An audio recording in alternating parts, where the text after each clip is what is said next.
guys. Blaka, blaka, blaka, boop, boop, boop. Oh, you're feeling better, bro. He's feeling better. I actually, when we were before we started recording, I forgot that you were sick, dealing with some COVID. So when did you start feeling like you came back to life? Well, no, I've been negative the whole time though. No, but that's all right. Sure. But have you felt sick? Have you felt sick? I was the least sick out of the whole family. You still were sick though. I'm sorry. Negative. Yeah, I was sick. And I still feel like these minor annoying symptoms, like a dry cough. You had it, dude. I mean, the whole family. Listen, I fucking had it. That's what I'm trying to say. And when you sent us that fucking Spotify, Joe Rogan interview, like, forget about it. It really helped me double down on my ideas of like, this is all like bullshit. Like our system sucks right now, and we just need to start looking at this a lot differently than we're looking at it. But you talk like somebody who actually listened to 3 hours of one podcast episode. I listened to about an hour and 40 minutes before I finally just knocked out. I mean, the dude made a lot of damn sense. Yeah, you know what's funny? I didn't know, because I never used Spotify. Yeah, I was listening, and you didn't know there was swipe up the videos right there. Right. And then, but honestly, looking at him didn't help me think that he was more legit, because he just looked like this, scrubby, conspiracy theorist. But no, he seemed legit. He seemed super legit, and he kept calling Anthony Fauci Tony, right? Right. Yeah. His boy. By the way, for the listeners, because they don't know what the hell we talk about. So, Kay had sent us a recent episode of the Joe Rogan Experience, number 1748. It's called Beeple. No, that ain't it. I messed that up. I don't know where that shit came from. But Kay, it was with Dr. What's his name? That was the dildo manufacturer guy that you were listening to. It's what is his name? Robert. I think it's Robert Malone. Dr. Robert Malone. Dr. Robert Malone. What the fuck? I need to go back to that episode. I don't know. That was last week's episode. And I'm not a big. I'm not a avid Joe Rogan listener. Right. But I had read about this particular one was banned from like YouTube and Google because of potential vaccine hesitancy stuff. So I was like, and he was banned on Twitter. The shit he said about the media and that whole conference. Oh, the trusted the news, how they flipped that into from. That's crazy, bro. Yeah. Anyhow, if you guys want a counterpoint, I guess, about it's on Spotify. Spotify didn't block it, so yeah, Spotify. It's actually episode 1747, so it was released sometime in December. But really quick, if I could put some perspective on all this stuff. Yeah. It's not really perspective, but it's so when I first had COVID a couple of years ago or whatever, early on in the pandemic, I was home. We were quarantined. It was full on quarantine in Miami. We just had the baby.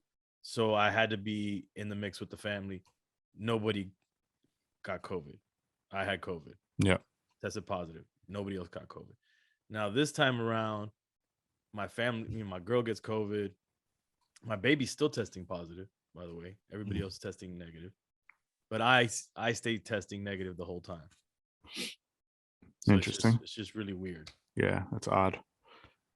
Hold on. Talk about testing, because nobody can get a fucking test. Are you making the lines to get your tests, or you have a stash? Various different ways. My girl made the line 3 hours to get a test. I don't know what kind of test she ended up getting. Then here they were giving out rapid tests at libraries one day. And I went to 3 different libraries before I finally was able to get, because they kept running out immediately.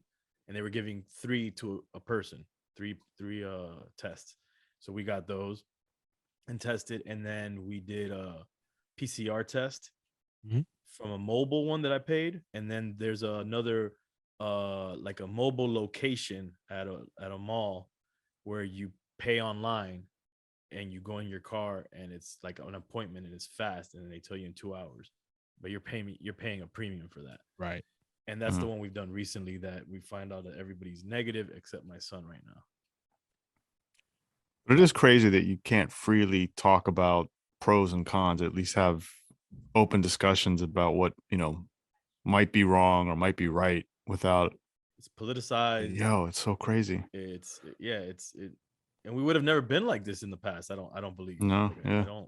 I don't know. I mean, there's always been conspiracy theorists that have, but that's always been like a fringe, and you can kind of isolate those people because then between, the shit gets a little wild. But just to have good debate and conversations about these things and how they affect, like when in that podcast, Joe Rogan, when they were talking about, I think it was Sweden Or Denmark, yeah.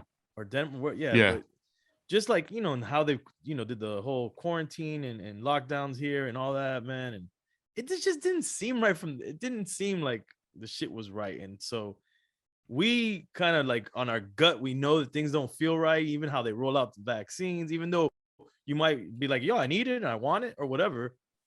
Yeah, I don't know. Just the whole marketing. We've talked about this on the pod before early on, like the way they marketed the vaccine. Yeah. And I'm not talking as, I'm vaccinated. I think all of us are on here. Right. We are. Yeah. My girl is not. And she's like, and then when she was listening to the podcast with me, she's like, fuck yeah, I'm not. In fact, I'm never getting vaccinated. Here's the thing. I mean, not to dwell on this too much, but the dude isn't like, if you are someone who, and I think the problem is there's too many people who just are headline news folks at this point, where you look at a headline or you just read, the very minimal amount of things, and you can misconstrue all that stuff no matter what. But it's like, if you really listen to what the dude's saying, he's not, in my takeaway, he's not anti-vax at all, because he's that's his that's his specialty. It's more about, are you, because things are happening so fast, is everyone following the normal protocols to make sure that, all these different safety issues are being looked at. And from what he's seeing, the data is not, following those guidelines. So that's really what it's, he's vaxxed, he's had COVID, you know what I mean? So it's like that's the weird part, is that people, don't take a step back and understand, like, yo, all this stuff is happening super fast. And, we don't have a lot of the data because we're currently creating the data by watching all this stuff happen in real time. I didn't hear the whole podcast. I don't know if they answered this, but ultimately, did he express what his opinion, because it can only be his opinion, is on why these things are happening, why they're not following these guidelines, why they're not properly going through all the trials and all these ways that things are supposed to be done? Like, what's the reasoning behind the media thing and like, other than conspiracy, what is it then? What's the reason? I think it's from I haven't finished it, but from my understanding, it seems to be more just kind of financial based. So this is a time in history where you've got media, politics, and big farm all in line with each other, in order to kind of like to do a quick rollout on these things. Right. So if you've got all three working together, and it's a monetary thing, the big farm has these deals with governments to roll this stuff out. And so it's on them to provide the correct data and the correct testing and all that kind of stuff. So if they're taking shortcuts on that in order to meet a certain timeline for a payout, then you flub the data a little bit to make it seem maybe something it's not. And I think that's his whole thing, is like, we're bypassing the important steps, and we're not telling people exactly what potential side effects could be, because people want to get a quick payout on this stuff. So I'm paraphrasing, but would it be safe to say that isn't the common sense to me at least, the common sense for a national movement when it comes to vaccinations and in a pandemic, that you should say to yourself that nobody should really financially benefit off of something like that, when it's such an urgent like pandemic that's could destroy the national interest, the economy, kill people, like I would think. Yeah, one would think you didn't invest. Like you would think the government would say, we're good, like they've done in the past. I forget the wording for it, but they would take over whatever lab that's ahead, maybe pay them off for, taking over the lab, and then fucking saying, okay, boom, now this is a government thing and we're giving out these vaccines. Well, in this country, I think that's really difficult. Well, I think globally, but particularly because like, right, you don't trust the government to do. Well, that part, but then also like you got the other side of, you got so many different factions that look at something like that and raise a stink. So the one that comes to mind first is like, oh shit, we're moving into communism in this country because that's right. You know what I mean? That's the problem. It's like the thing is, we have social security, we have social services programs. Yeah.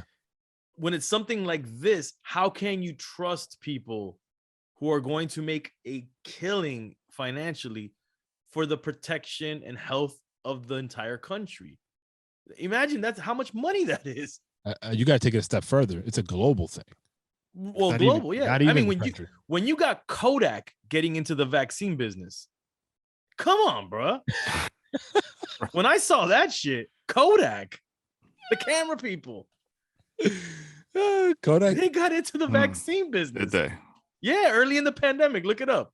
But see, I think I even invested in them because I was like, oh shit, they're gonna fucking make money, and their stocks must be shit right now because who's got a fucking Polaroid or whatever the fuck. Like, well, see, there is a company, or there's a team of scientists. So I don't know. There's the vaccine that's missing right now is the typical protein-based vaccines, and those are the kind of tried and true vaccines that we're all pretty much all used to, and then have proven to not have major side effects, et cetera, et cetera. So that one, like Novavax, that's that type of vaccine. That's the one that just got approved in EU to start rolling out. But then there's a group of scientists.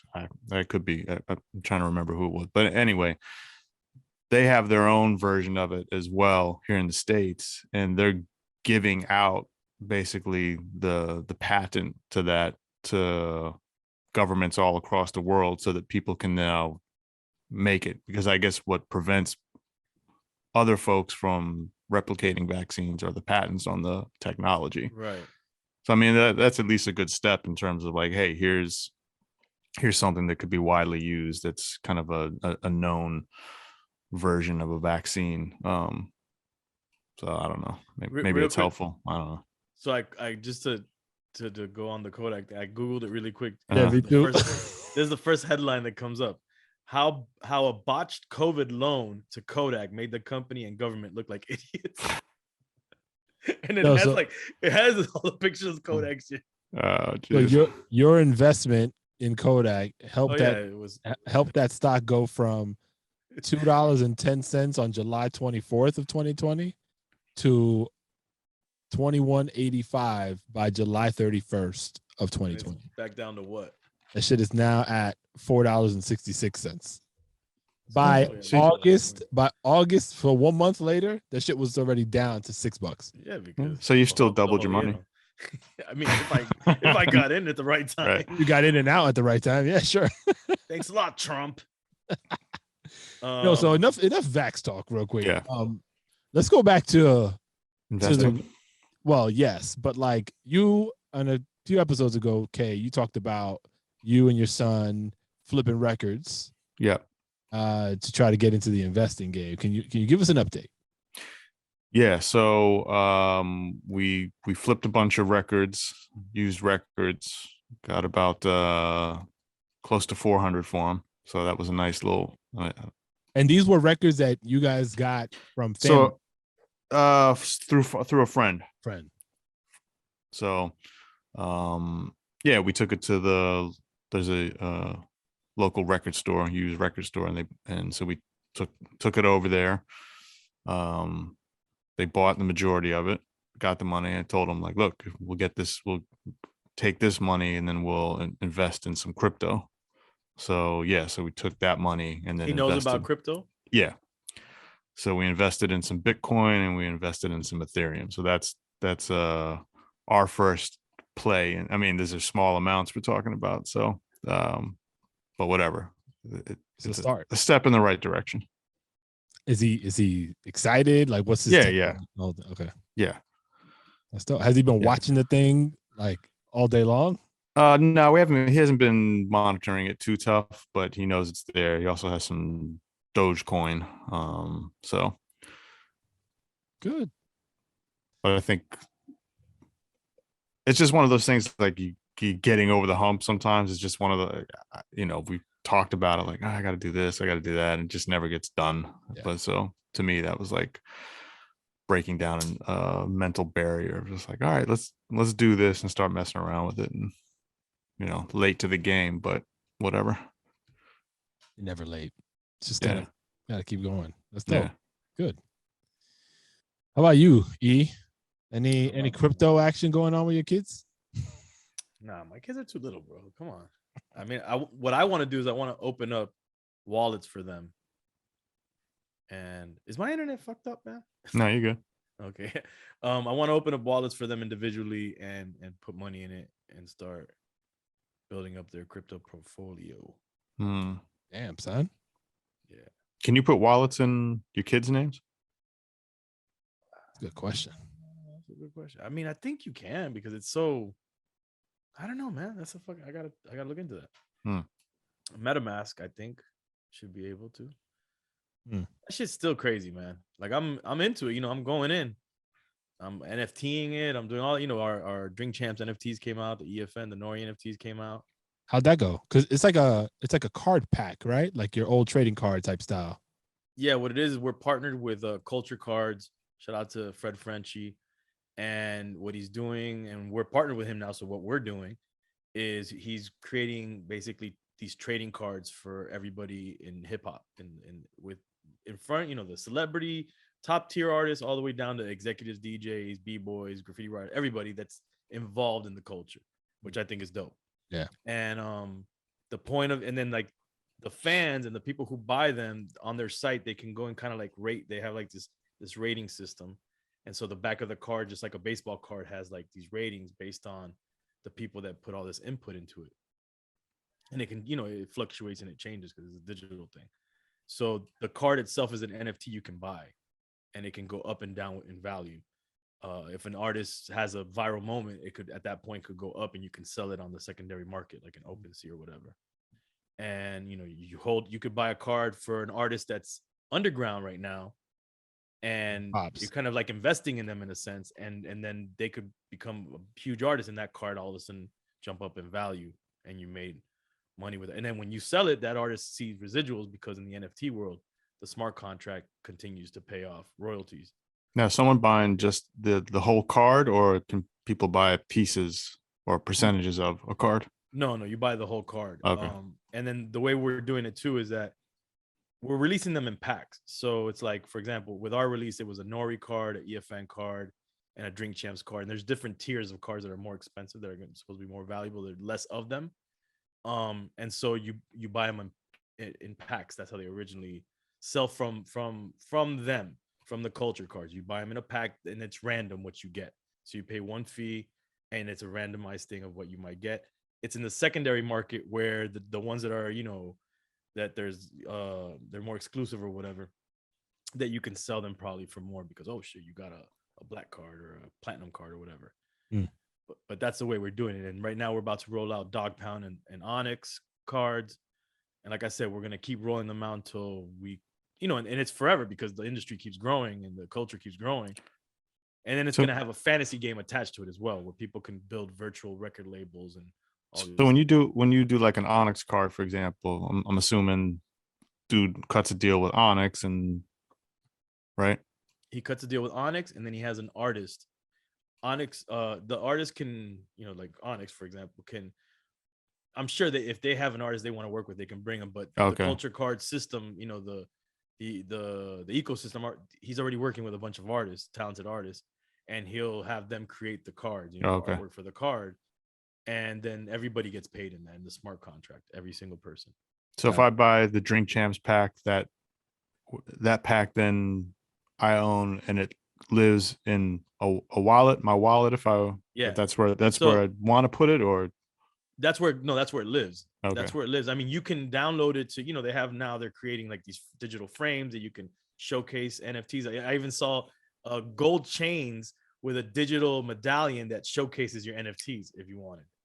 So something like that, for instance, like if you download it and you're putting it in a digital frame on your wall, is the actual image that I'm seeing on that frame, is that the NFT itself, or is that a copy of the NFT? That is the NFT, but from, you know, and I'm still learning a lot, but I've learned a lot in a very short time because we've had some really dope live conversations on Clubhouse and on Spaces on Twitter. Look at you going back to Clubhouse.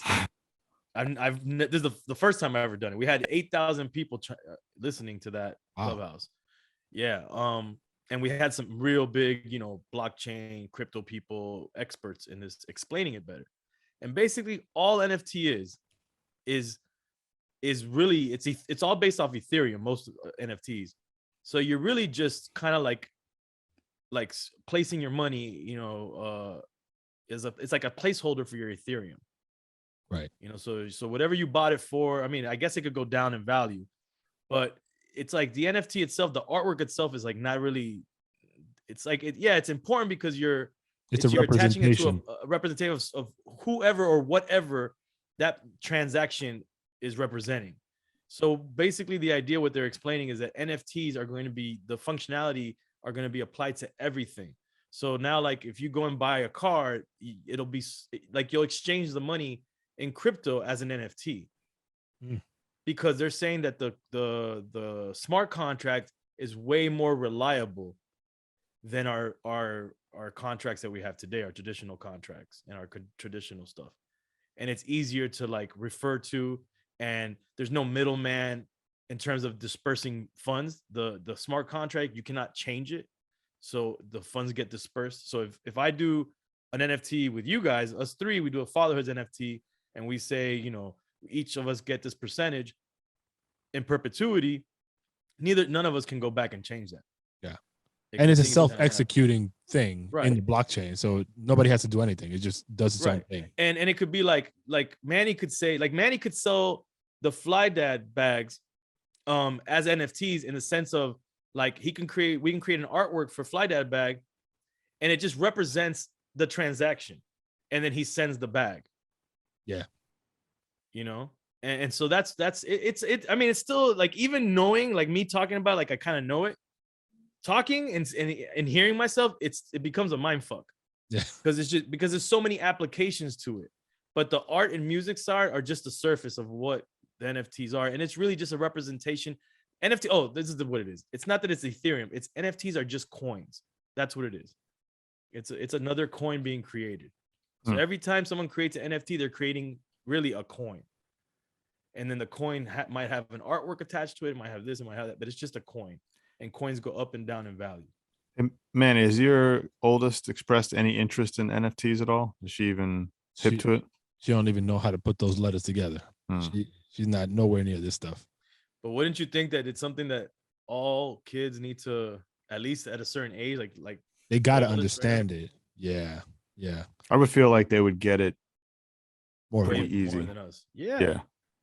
I mean, all it really takes is, and I bet you by the fall of her next school year, she'll be exposed to it through her mediums and friends, and be able to spit that shit back to me in terms that I won't like out of here kind of terminology, but know that she'll understand, you know, the nuances of it, because that's usually how her universe operates. So what I think that some of us maybe from our generation have to, the reason why we're probably looking at NFTs and kind of looking at it sideways is because we're seeing these NFTs sell for all these millions of dollars and all this, like these apes or whatever, and it just looks weird to us. We're like this thing. Yeah, we're like, why the hell would you want to spend money on a fucking JPEG that gets copied over and over again, right? Well, it's not really copied over because, again, remember, no. But what I'm saying is, what I'm saying is, like, we're just used to, like, oh, I can pull a JPEG off of a website or whatever, right? Or I can pull a GIF, and so we're used to that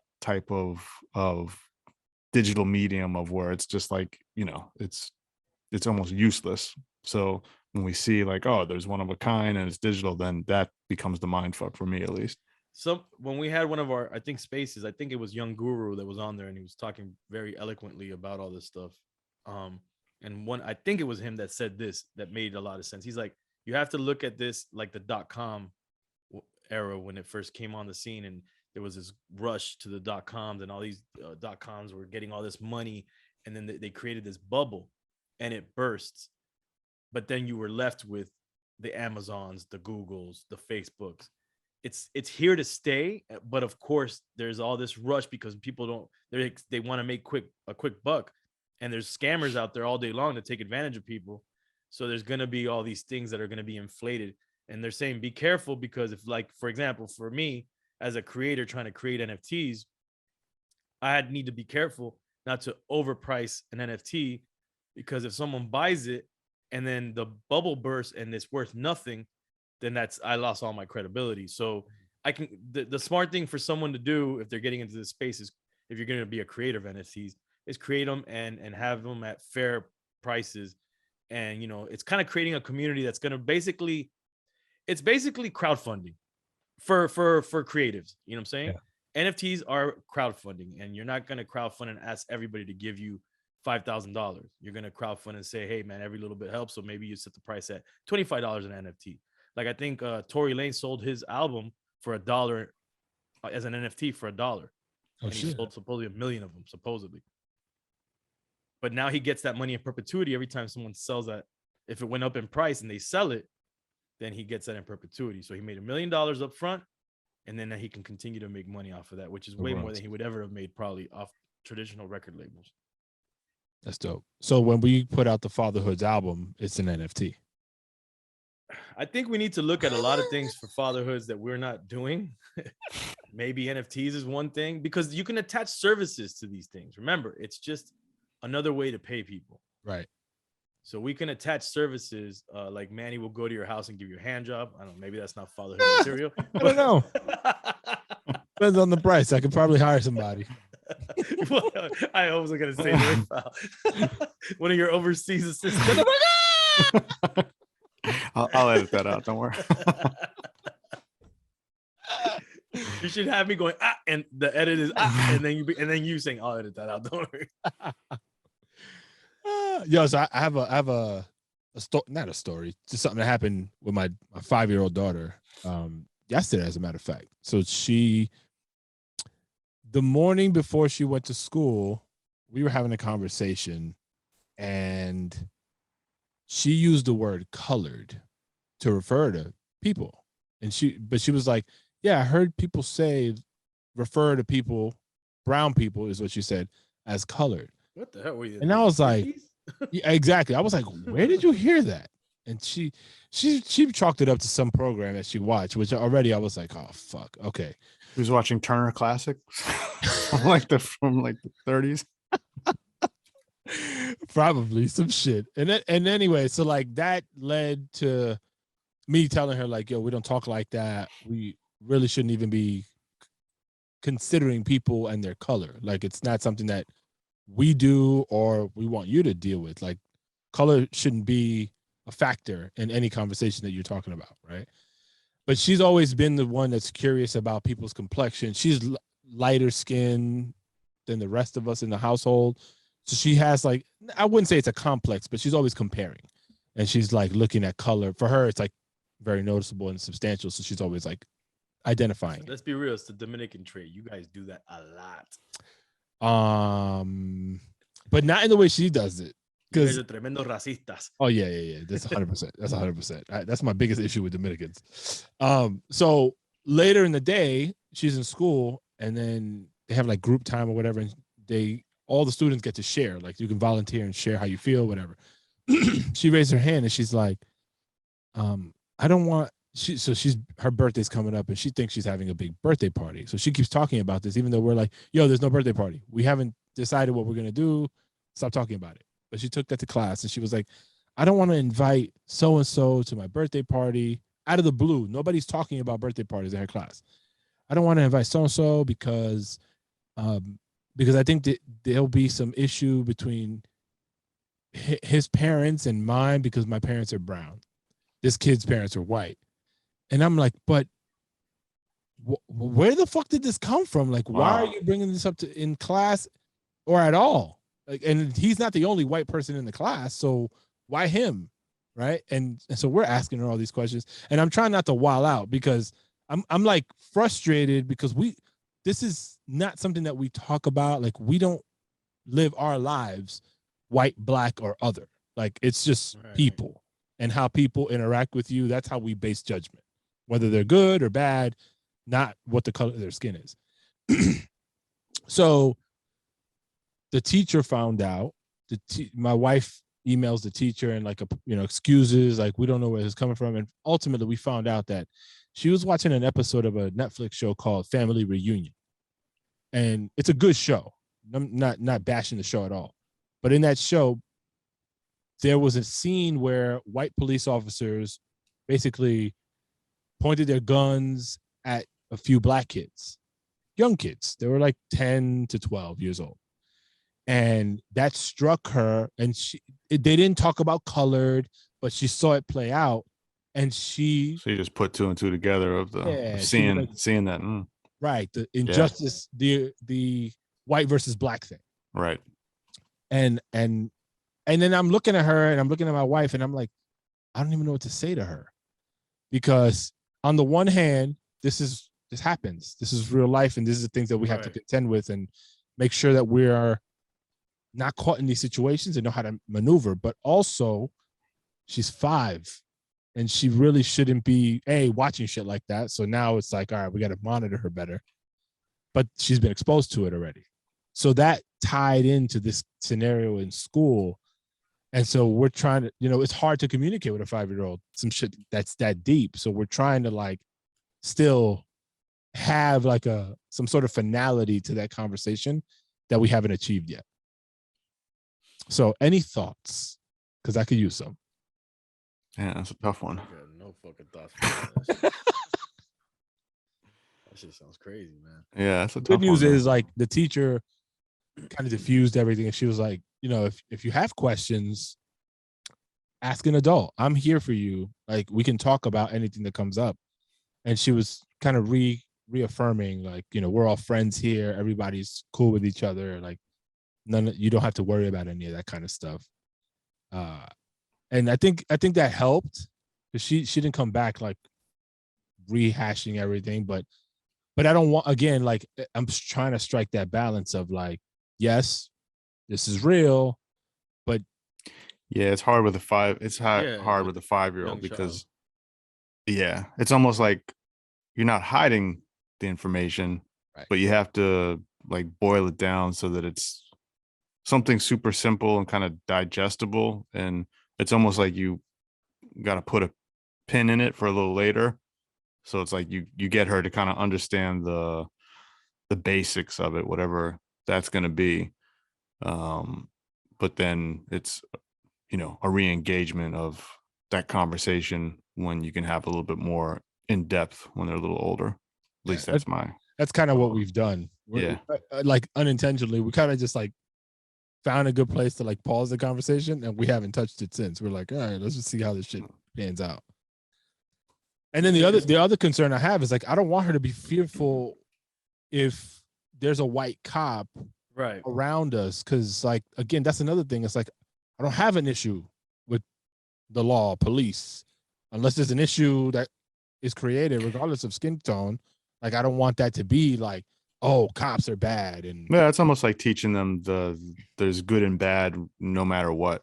Like, there's going to be good and bad police. There's going to be good and bad firefighters or good and bad teachers. It's just hard, because it's context to a lot of things. And the kid, like, one thing that I'm dealing with my daughter right now is her not understanding sarcasm.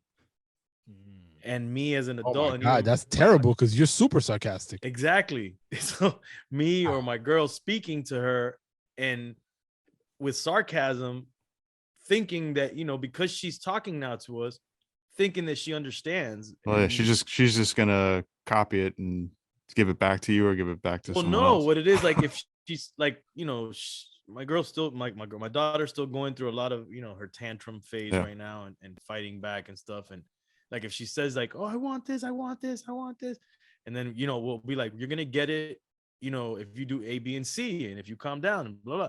And then she'll be like, so I'm gonna get I'm like, yes.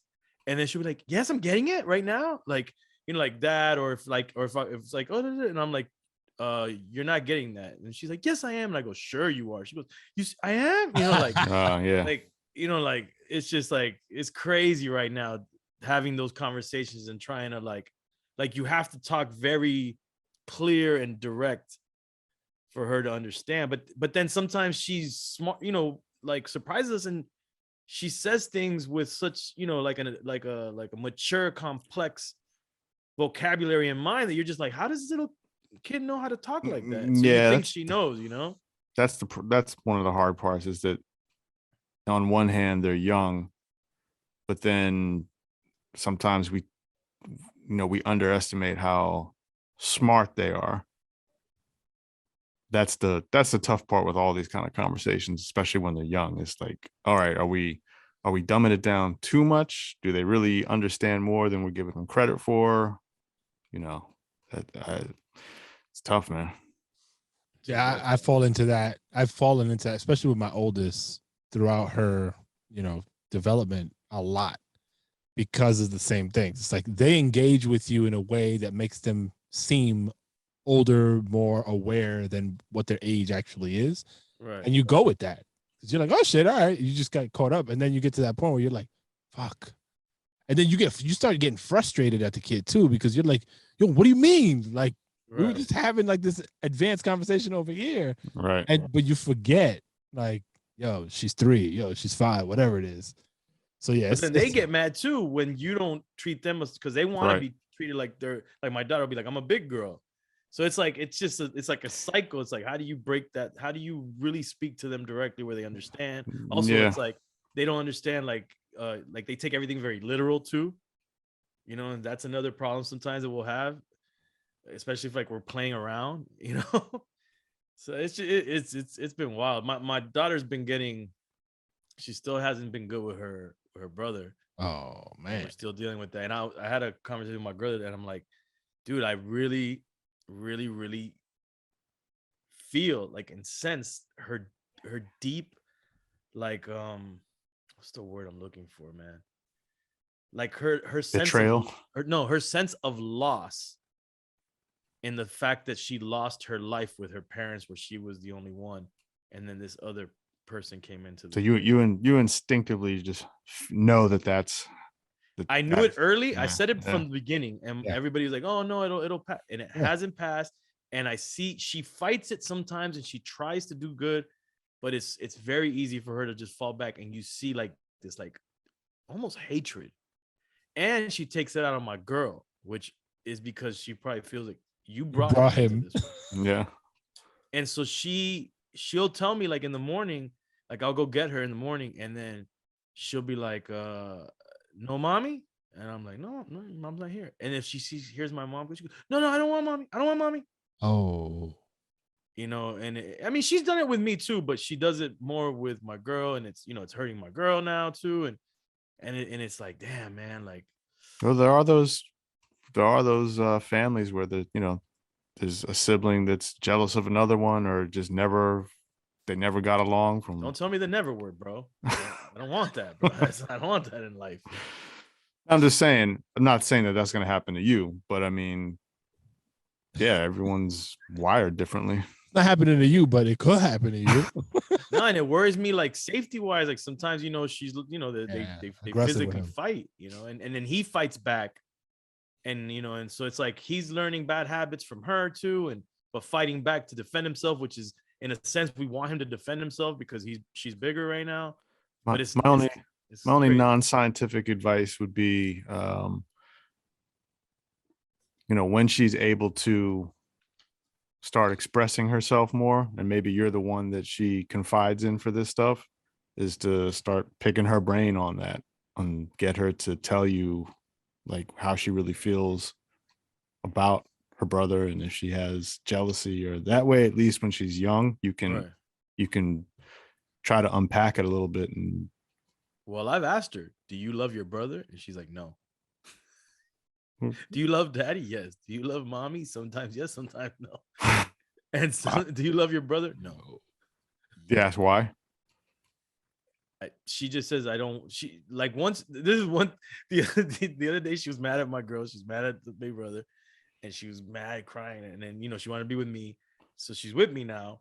And I turn to her and I try to have the adult conversation, trying to pick her brain. And I'm like, but why? Why do you feel that way? Why? And then she just looks. She goes, I don't want to talk to you.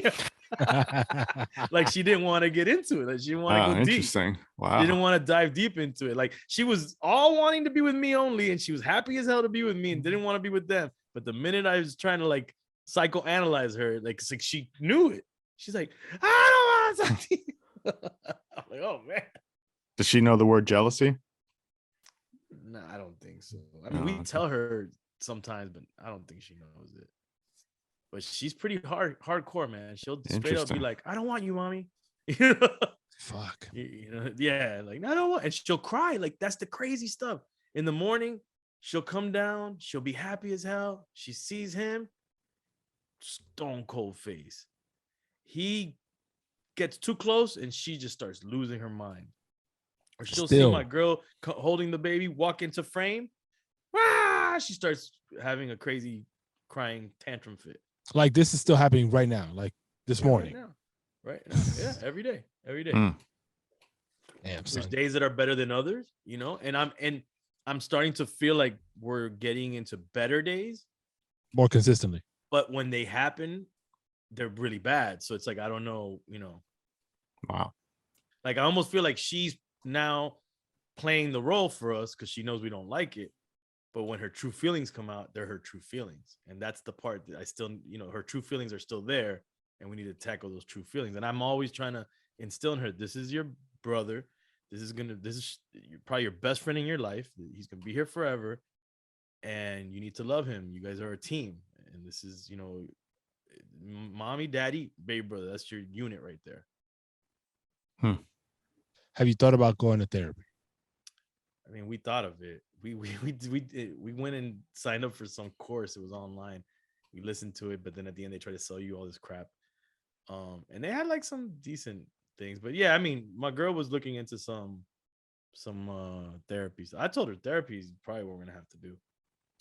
They have sibling therapy. Yeah, they should have some stuff. I have to imagine, but like I think in your case, just given what she's 3, about to be 4 in May. It's probably not a bad time to like look into that and get that going, because the younger you can get that shit in a better place, the better her relationship is going to be. She might be more receptive to someone else asking the question. How is she in school now? Is her behavior like pretty steady now? No. Her behavior in school supposedly is great. It's when she comes home that she's not. Like when we warn the teachers, like, oh, she might be crazy. She's been acting crazy at home. They're like, crazy? No, she's fine here. That's what we feel. That's what we see with my 5-year-old. My 5-year-old is the Tasmanian devil here at home.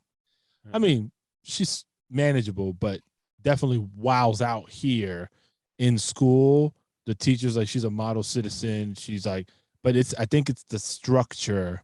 And my neighbors actually said the same thing. Their kids, when they come home, a couple of them are like hurricanes, but in school, no complaints. Like the teachers find them to be really good in the classroom setting. So case point might be right. Like somebody with that, A, is not you guys, but B, has a sense of authority that you guys project to her might be a good move. Like a teacher, you mean? Well, a teacher, but I'm thinking a therapist in this case. Like I can dig a little. I mean, I'm a little bit on the fence in the sense that I still want to see if maybe it's just she'll grow out of it a little bit. Because if we can't talk to her, yeah, I get it. Maybe a therapist will know better.